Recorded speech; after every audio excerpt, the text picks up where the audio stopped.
Today's scripture reading brings us to Proverbs chapter 25.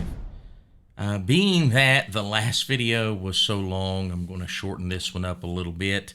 If you're watching them on the same day, hopefully that will help you. But I have just a handful of verses that I want to look at in this passage of scripture, and we're going to begin in verse number 1.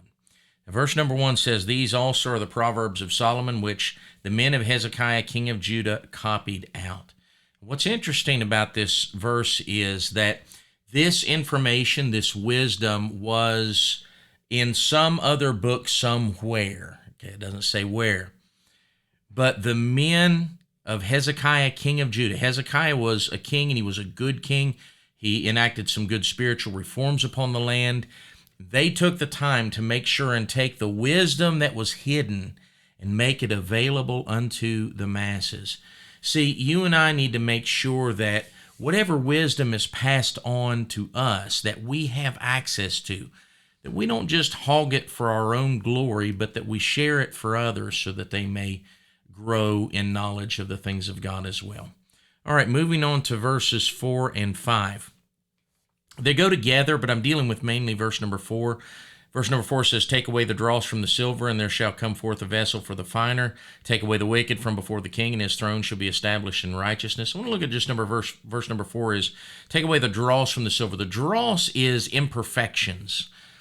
Okay? And so when you take the dross, the imperfections out of the silver, well, then what comes forth is something better than what it was. But there's a catch to it, and that is to get the dross out, then that silver has to go through a refining process. And the way silver goes through a refining process is it gets heated up to where it disfigures it and melts it and separates those things out. You and I need refining. We need to get impurities in our life out so that we will be vessels finer, fit for the master's use. But again, here's the catch. We'll have to go through trials to do that. It's not going to be easy. But if we endure those trials, then a vessel will come forward far greater than what is there now. All right, verse number 17. I'll just give you this one. "Withdraw thy foot from thy neighbor's house, lest he be weary of thee and so hate thee." And what that is saying is essentially is don't wear out your welcome. You know, we have had people to the house, and, you know, they just kind of stay, and no one knows when to kind of end the conversation or the play date or whatever you want to call it.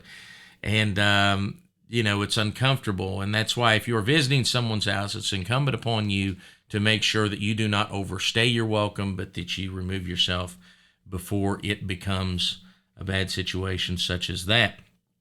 And I want you to notice in this chapter, there are a lot of comparisons, such as confidence, verse number 19 there, "Confidence in an unfaithful man in time of trouble is like a broken tooth and a foot out of joint." Verse 20, "As he that taketh away a garment in cold weather, and as vinegar upon nitre, so is he that singeth songs to a heavy heart." A lot of comparisons like that, and I have those marked here in this scripture.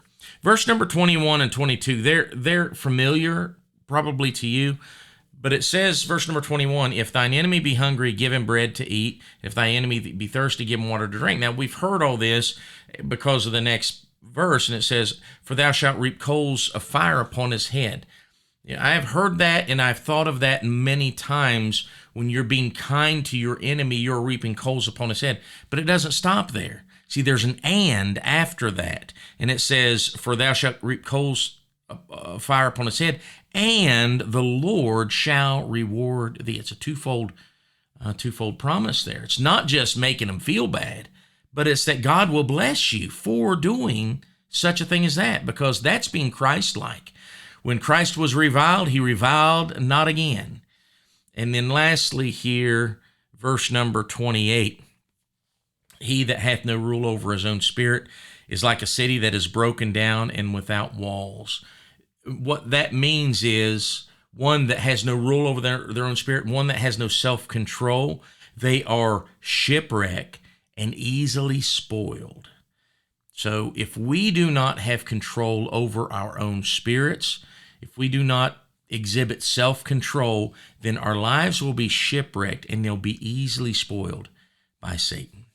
And that is going to do it for Proverbs chapter 25. I hope this has been a help and blessing to you. I don't know if I kept my word and kept this short or not, but it is what it is, and I hope it's been a blessing. God bless. We'll see you soon.